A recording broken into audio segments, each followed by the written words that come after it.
Ya estamos acá nuevamente en un episodio de la Biblioteca Ufológica, el tercero de la segunda temporada, junto a nuestro querido amigo Sergio Sánchez Rodríguez, que desde Santiago nos va a hablar de un libro en particular en esta ocasión. Bueno, como siempre. Sergio, ¿qué tal? ¿Cómo estás?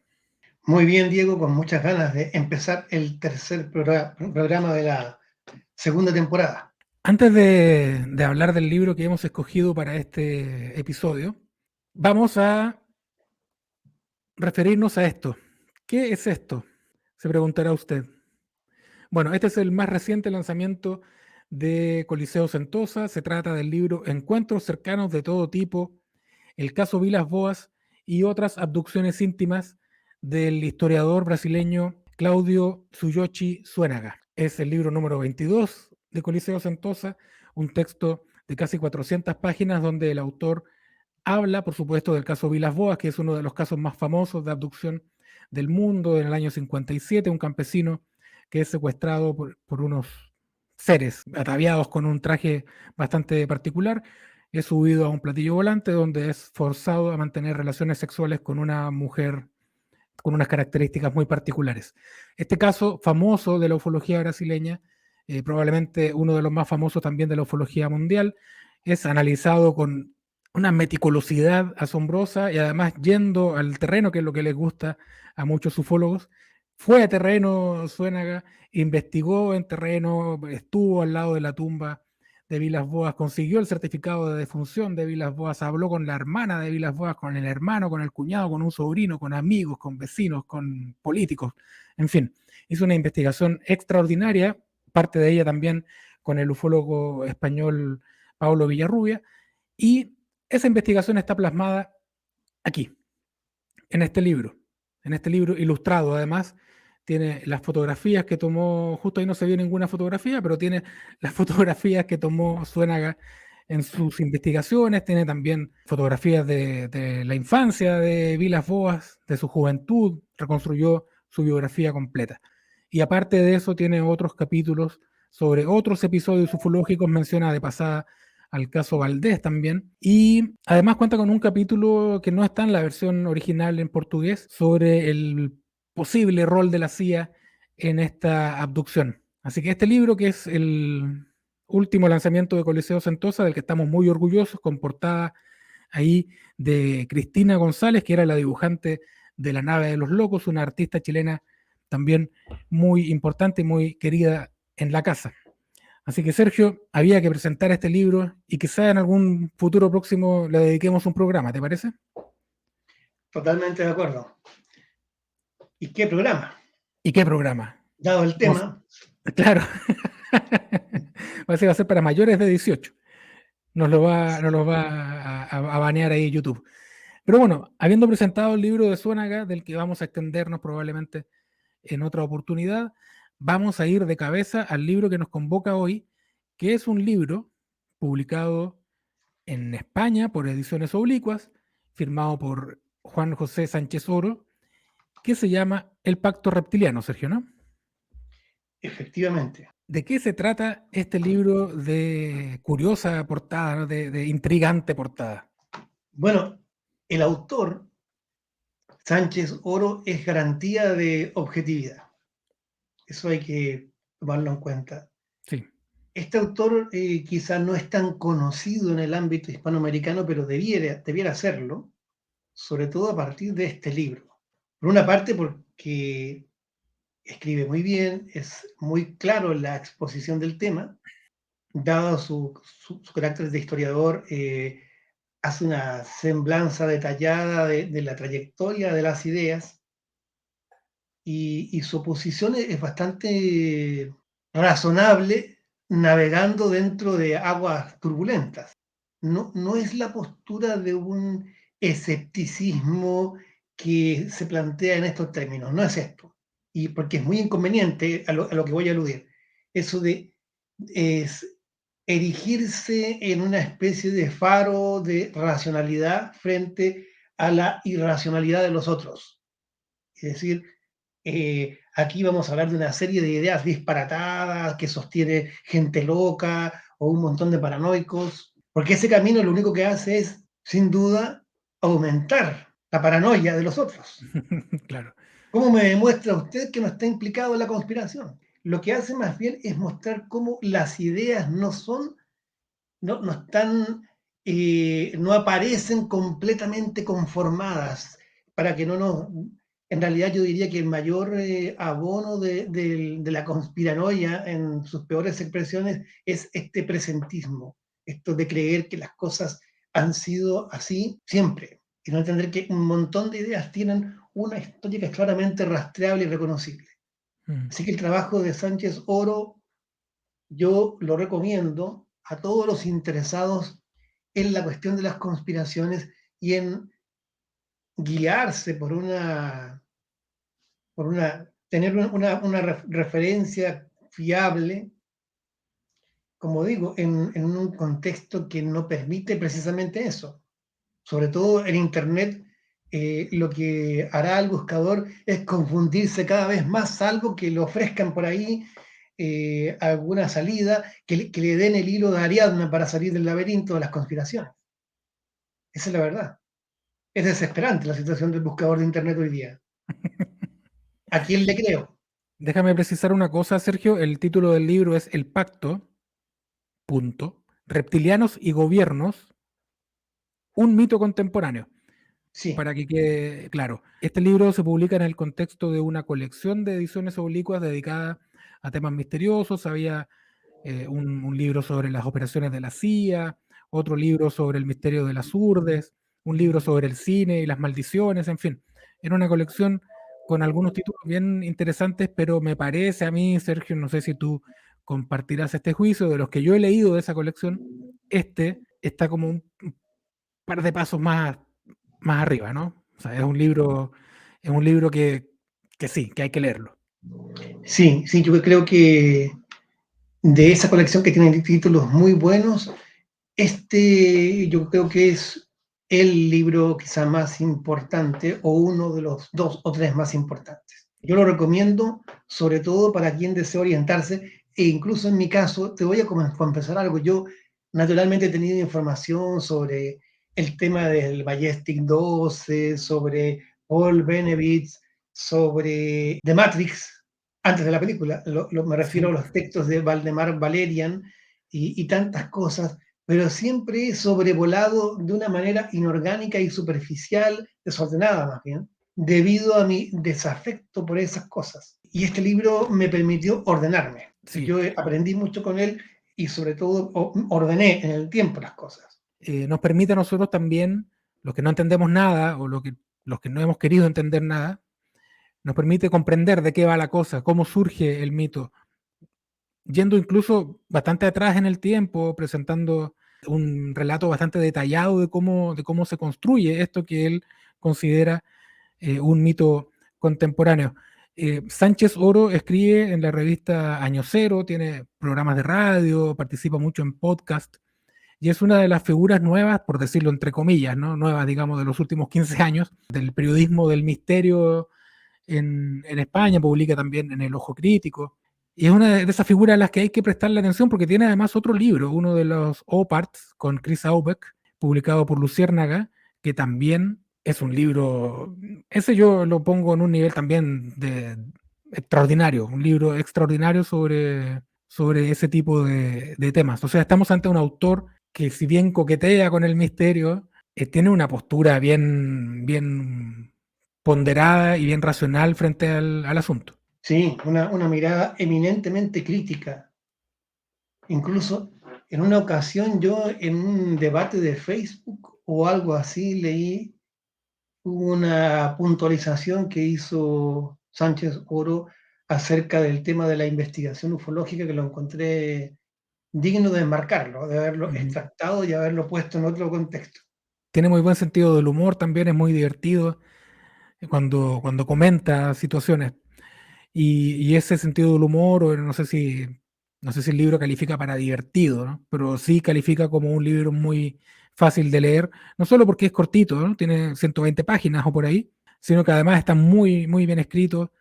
Y si bien tiene ya sus años, tiene 5 años, fue publicado el año 2018, es un libro que no pierde actualidad en modo alguno. Y yo te voy a comentar una historia una anécdota y que se relaciona con la atmósfera de la cual trata el libro. Yo hace algunos años conversé con una persona que estaba totalmente convencida de lo que indica David Icke en sus libros, de la cuestión reptiliana, y noté lo siguiente: lo que comenzó siendo una idea bastante marginal, que ni siquiera era una idea ufológica, y yo dudo que sea una idea ufológica en sentido estricto, sino más bien es una idea que ha surgido del ámbito de las conspiraciones y que se ha adherido a la ufología, que por supuesto se presta idealmente para eso. Pero noté cómo desde esa sospecha, desde la simple sospecha, se había elaborado toda una compleja cosmovisión.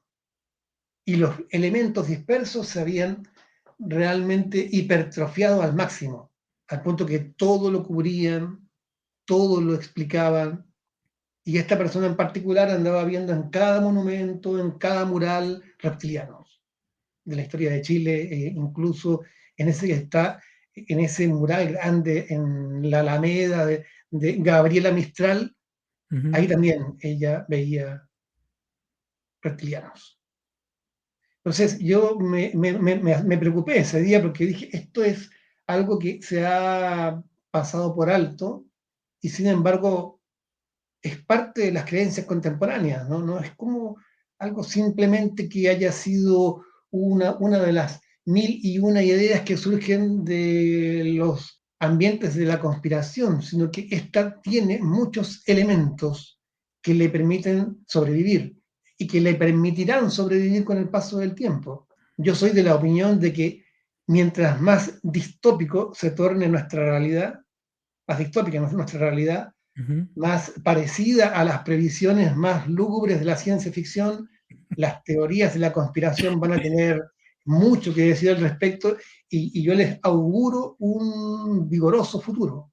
Si es que nos queda futuro, pero ahí van a estar hasta el final con nosotros. No se engañen al respecto.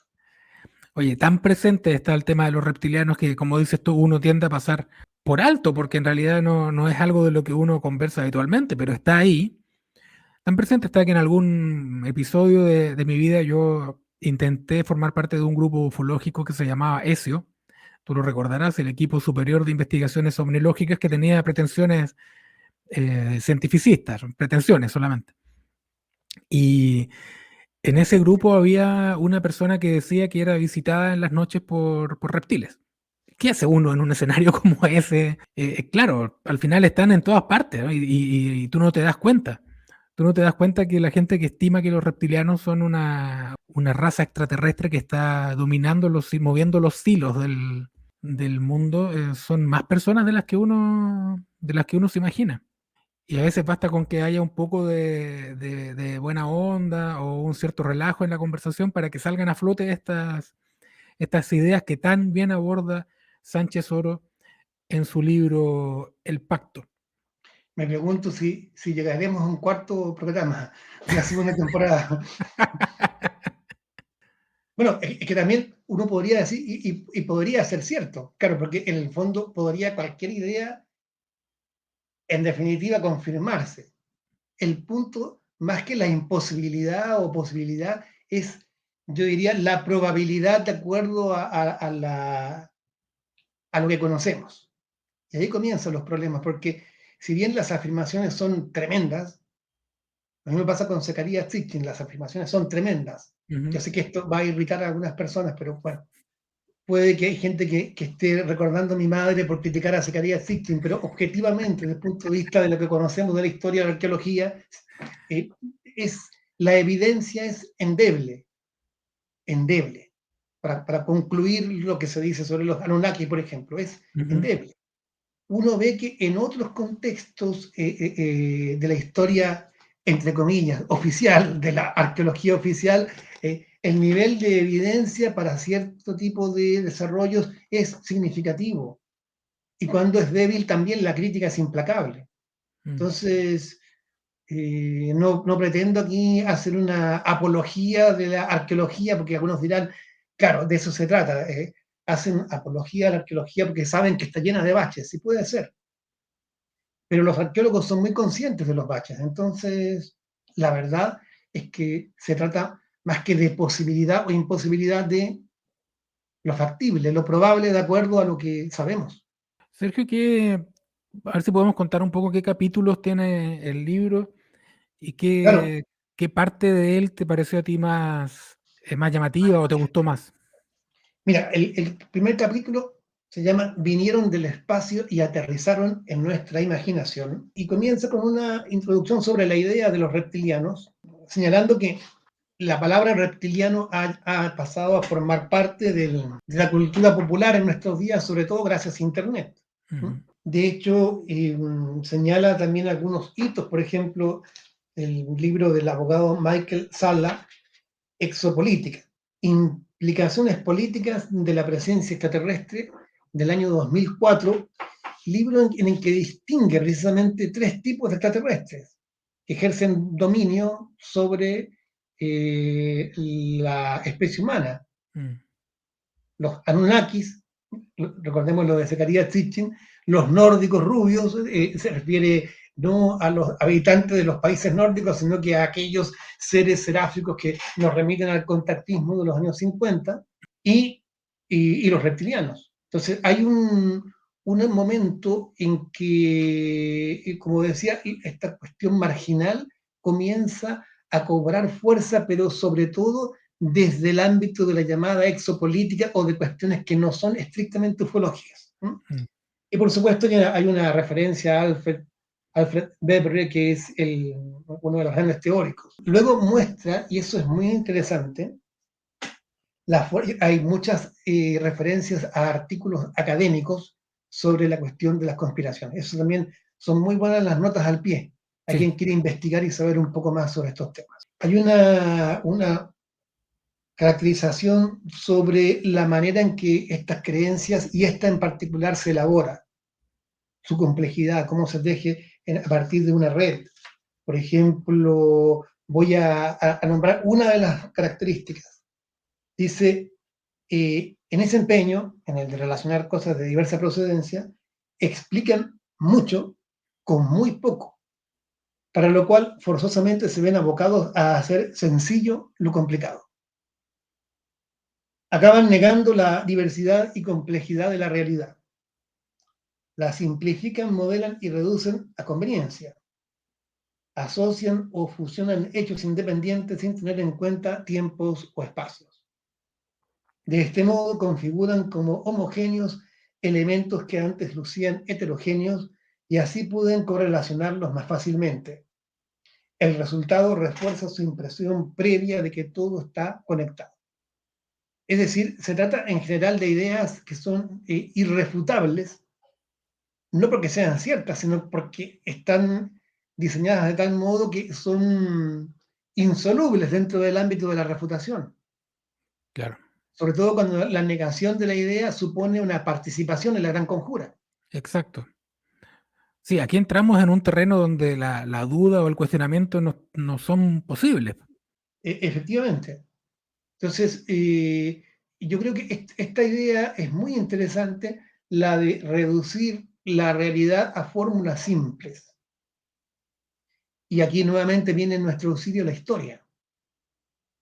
Por eso yo creo que cuando la historia para qué, se preguntaba alguien, en todo caso retóricamente, un autor, la historia es súper importante para entender cómo en el decurso de la actividad humana y de las ideas humanas hay múltiples caminos y múltiples causas. Y eso nos muestra la complejidad de la realidad y la inconveniencia o a veces la implausibilidad de fórmulas simples. Yo creo que en ese sentido el libro hace una invitación interesante a pensar un poco más allá de esto que resulta lo dado dentro del ámbito de Internet. Mm.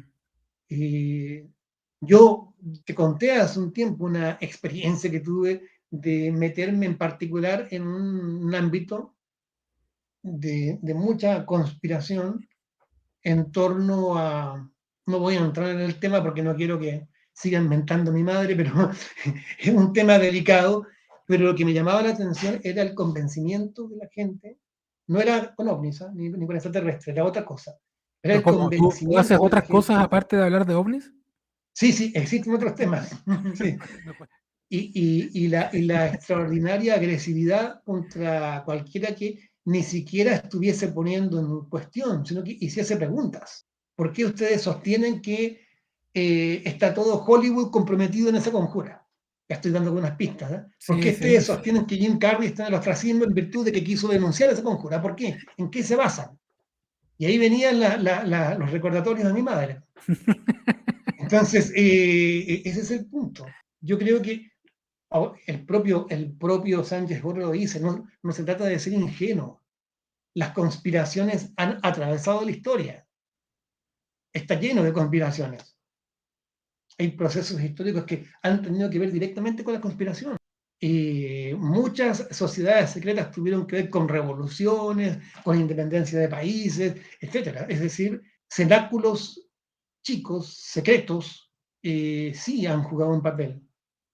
Pero otra cosa es cómo se ha interpretado todo ese acervo para, en una especie de gigantesca red, traer todo, rescatar todo lo que ha producido, por ejemplo, la ufología y sus cuestiones anexas durante los últimos años. Eso lo señala también este libro cuando se refiere concretamente a las ideas de David Icke y de William Moore. ¿Mm? Mm, Perdón, de William Cooper. William Moore, que también tiene que ver, porque es el coautor de el del incidente accidente. Roswell Mm, con Charles Berlitz, así que no es que sí. estuviera tan lejos.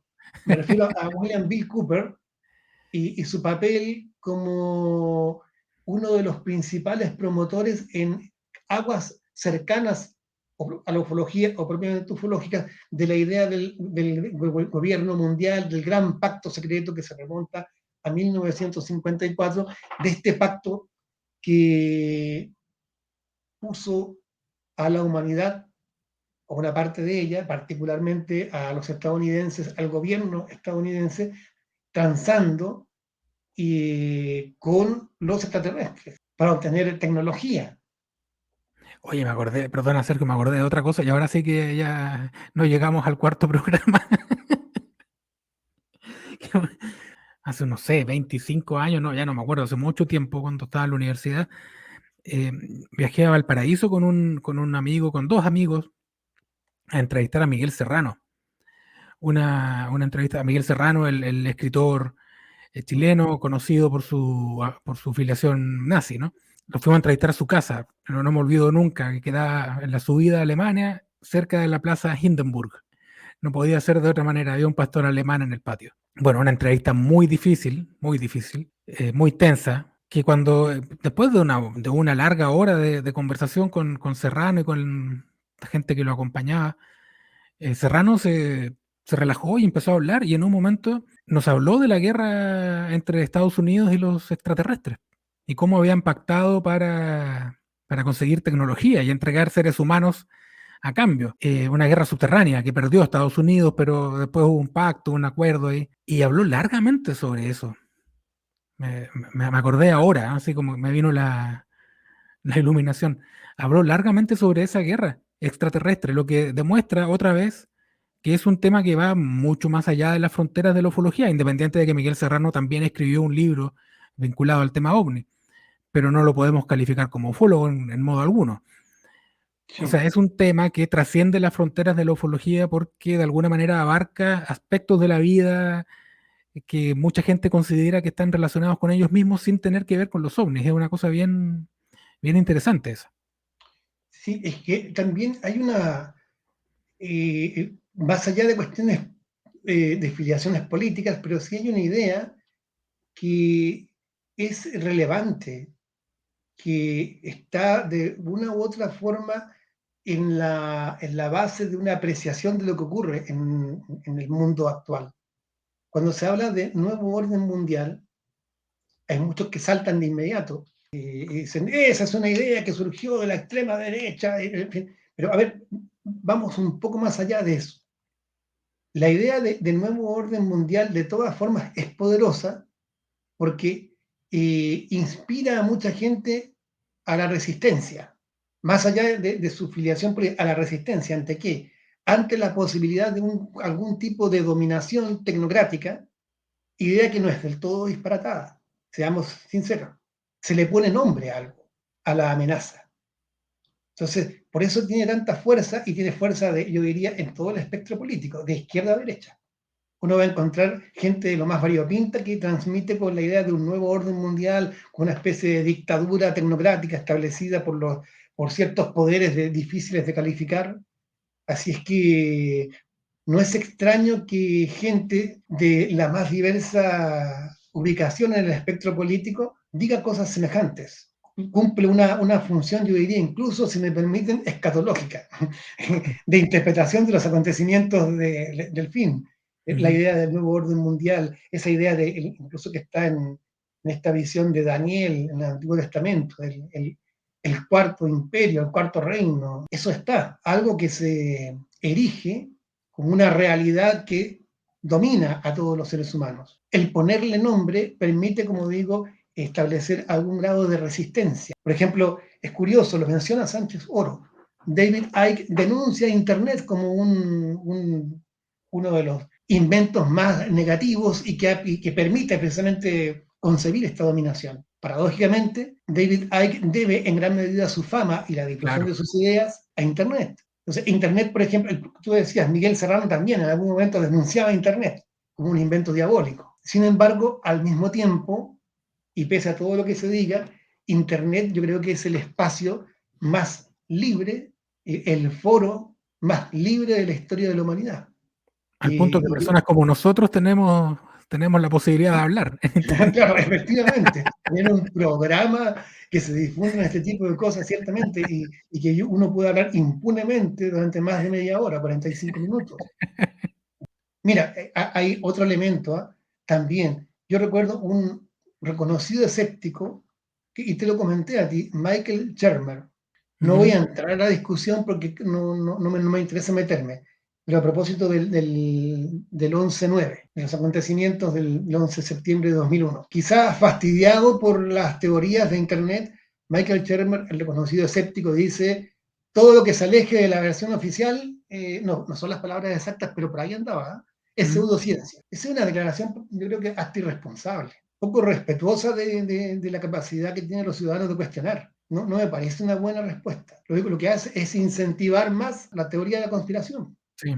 Yo veo acá simplemente que aquellos que se erigen como portavoces de la racionalidad me dicen que las declaraciones oficiales tengo que creerlas y que soy irracional si las cuestiono. Puedo estar equivocado, pero yo creo que muchas de los cuestionamientos son perfectamente racionales. Puede que se equivoquen, pero decir que son irracionales es poner una especie de división que es artificial y lo que hace, insisto, es precisamente producir el efecto contrario. Le da más prestigio a la teoría de la conspiración.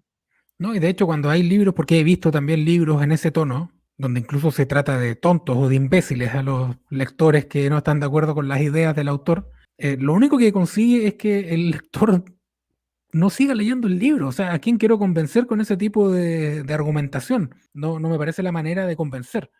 Y ocurre mucho eso en el mundo escéptico, al que yo me siento de alguna manera más vinculado, pero no con ese tipo de escepticismo, ¿no? Yo no soy de los que aplaude ese tipo de aproximaciones al público, me parece completamente absurdo, de hecho me parece estúpido, derechamente, porque lo único que haces es hablarle a los convencidos y no sales nunca de tu pequeño círculo donde todos te van a decir que sí, cuando lo que uno pretende es que otra gente te lea, o como en este programa, que más gente nos vea.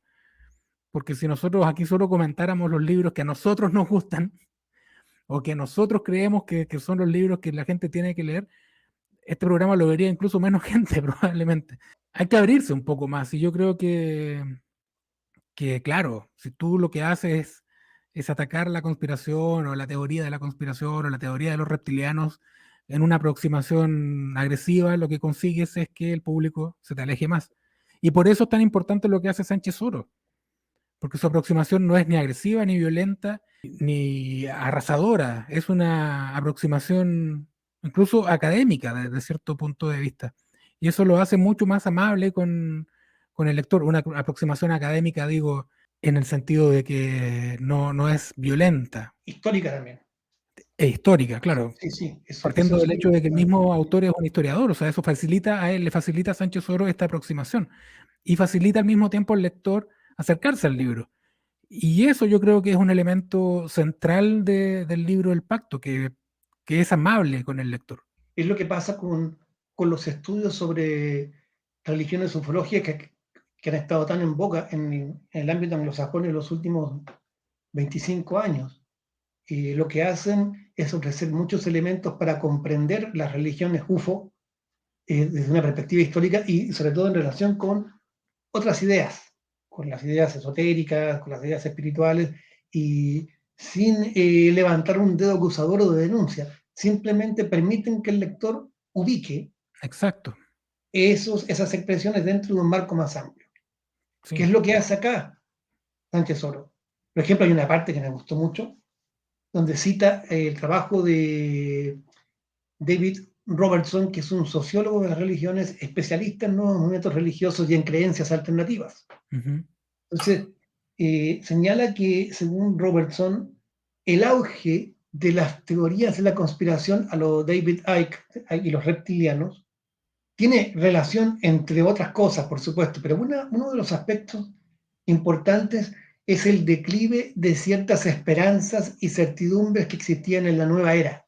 Yo recuerdo, como yo era joven en los 80, que se hablaba mucho que ya en ese momento, los 80, era una época en que venía todavía el impulso de lo que comenzó en los 60, todavía quedaba algo.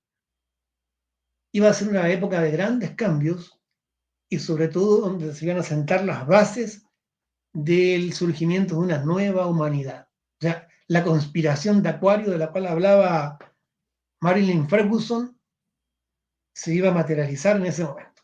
No pasó nada. O sea, en el año 94 tuvimos un genocidio horrible en Ruanda y poco antes había comenzado una guerra espantosa en los Balcanes. No pasó nada. Ante ese decaimiento de las esperanzas, quedaba lo otro, la idea de una directriz, ¿cierto? Ambigua, la idea sobre todo de una conspiración en las sombras. Y ahí viene todo el auge del conspiracionismo de Internet a partir de fines de los 90. Y hay situaciones que son curiosas, por ejemplo, yo cuando vi la película, no me refiero al libro de Valdemar Valerian, que es de los 80, me refiero a The Matrix. ujú. Me pareció interesante y no es una idea que sea disparatada, en el fondo ha sido caldo de cultivo de toda serie de especulaciones, desde filosóficas hasta literarias, por cierto. Es parte del imaginario occidental legítimo, una realidad que se nos ha impuesto, que a duras penas podemos rasgar sus velos, pero bueno, está bien. Pero la tormenta fue perfecta porque calzó admirablemente con la corriente conspiracionista. Entonces, en el mundo de Internet, aunque sean cosas distintas, ideas como las de la película de Matrix se fusionan con planteos como los de Sala, como los de Bebre o como los de David Icke. Mm. Y eso también es mencionado en el libro.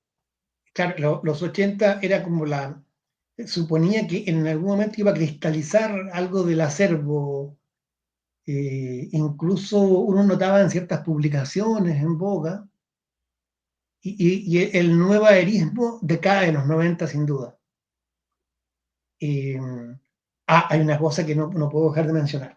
Respecto del tema reptiloide o reptoide, como se dice en cierta literatura, Ujú. y su influencia en la ufología. A mí siempre me pareció que asociar el caso de Fortunato Sanfretta, este abducido italiano, en 1979, que los seres que son bastante monstruosos y atemorizantes, asociarlos a reptilianos me pareció bastante forzado, bastante forzado. Y aquí se menciona que precisamente en la casuística, por ejemplo, en los casos recopilados por Eddie Bullard, prácticamente no hay reptoides. El único que destaca es el de Sanfretta. Mm. Después, algo parecido con los grises, es después que comienza a cobrar predominancia en la medida en que la idea de los reptilianos se empieza a hacer más fuerte. Pero también hay un aspecto que hay que tomar en cuenta, que es el hecho de que seres más o menos reptilianos estaban en la imaginación popular. Que venga ahí Martin Kottmeyer en nuestra ayuda. Hay Estaba una pensando, película, estaba pensando en claro, él. hay una película de los años 60 que aquí se menciona y que yo la vi, eso de la mujer con la criatura de la laguna, que es evidente que ha servido de modelo. Y eso no es casual y tampoco es tan raro, porque si yo quiero construir un ser humanoide, bípedo, pero dejar en claro a su vez de que no es humano, el recurso más fácil que yo tengo para hacerlo parecer extraño es ponerle escamas o ponerle rasgos que pueden parecer reptiloides. El Es monstruo más de la fácil laguna hacer negra, ¿no? parecer extraño a un ser con escamas que con pelo, porque el pelo está asociado específicamente con los mamíferos. Claro, Como claro. ustedes pueden ver acá, hay poco, pero eso revela mi condición de mamífero. Sí. Entonces, te decía, me pareció extraño, forzado lo de Sanfretta, pero después me doy cuenta que hoy día uno pone en internet el caso Sanfretta y aparece los reptilianos que secuestraron a Sanfretta. Y eso no era tan claro en nuestra época. Oye, Sergio, para ir redondeando ya con este libro, podemos decir que, primero, si uno no tiene una noción muy clara del tema de los reptilianos, tiene aquí una fuente excelente para introducirse en el tema, ¿no? Incluso más que introducirse, quedar bastante bien informado del asunto. Segundo, un libro bien escrito, muy, muy informado, con muchas fuentes, con mucho background, con mucha información a disposición del lector. Y tercero, entretenido, breve, lamentablemente no tan fácil de conseguir a estas alturas porque fue una edición que no tuvo mucha divulgación, pero el libro está ahí, se puede encontrar con algo de suerte. Es un libro entonces que vale la pena siempre tener a la vista si es que uno quiere entender este asunto de los reptilianos, ¿no? Sí. Y por favor, a algunas personas, aquí está la foto de Sánchez Oro, absténganse de empezar a interpretar o a mirar las pupilas del autor. Son las de un ser humano cualquiera. Tranquilos, tranquilos que no va a pasar nada con esas pupilas. Oye, el libro interesante, interesante también, no olvidemos, Encuentros cercanos de todo tipo de Claudio Zuénaga, el último lanzamiento de Coliseo Sentosa. Este es un libro gordo, ¿sí? Pero lleno de información y lleno de referencias y de bibliografía larga y abundante. No olviden, por favor, siempre se los pedimos, pónganle me gusta a este video si es que les gustó, coméntenlo si quieren, compártanlo con sus amigos, visiten coliseosentosa.cl que la actualizamos por el lanzamiento del nuevo libro, acompáñenos si quieren también en Facebook y gracias por estar a los que siempre están ahí. Hay un lanzamiento de un fanzine de nuestro amigo Pablo Vergel, lo vamos a poner también al final del programa. Así que siempre la literatura ufológica, la creación, está generando nuevos frutos. Sergio, dejamos acá el programa. Un gusto el libro y un gusto haber compartido también contigo esta tercera emisión de la segunda temporada. Espero que no sea la última. Sí, yo también. La verdad es que es difícil resumir, son demasiadas ideas, creo que di una imagen pálida de lo que el libro es. Así que mejor arrimarse a sus páginas donde van a encontrar una síntesis más acabada y satisfactoria de su contenido. No, pero queda claro que el libro vale la pena y que en realidad consideremos importante tenerlo en la biblioteca ya es un incentivo a que nuestros amigos que no lo tengan lo busquen y lo consigan si es que tienen suerte. Así que bueno, en el caso de que lo tengan y lo consigan, o que lo tengan y no lo hayan leído, parece pertinente cerrar el programa con un a leer. A leer. Nos Y vemos. te imaginas que justo en ese momento hubiese así sacado una lengua así bífida a leer. Ya, cerremos esto acá antes que se ponga más reptiliano. Un abrazo, Sergio. Muchas gracias. Chao, gracias. Chao, chao.